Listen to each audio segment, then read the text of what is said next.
Dear editor, I've done my research. It's clear that I'm a screenwriter, but now I'm diving into something new. I want my personal essay in your publication, and here's why. It's funny how the more personal a story is, the more universal it becomes. Take, for example, Gloves by Nikki Byram. The first paragraph starts with, "I don't like the gloves the nurses leave here." And the second paragraph, "My work gloves are perfect." Two worlds Nikki has so beautifully set up for us.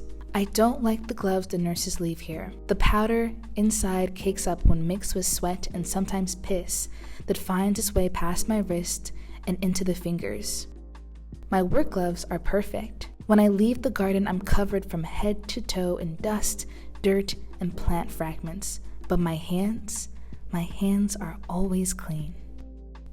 In this beautiful essay, she talks about caring for an elderly woman, one who's stubborn, sharp-tongued, and almost childlike despite being in her 80-somethings. She contrasts that with the peace she finds in tending to her garden. The woman she's caring for is her own mother, battling dementia. And that garden, it's the only thing her mother has left behind for her. What's wild is that Nikki and I don't know each other. We're strangers. I've never touched a garden, never had a green thumb, and yet her essay hit home. It made me realize my own relationship with my mother, who is also a caregiver, and how I have to show up for her now. For a moment, her story became mine.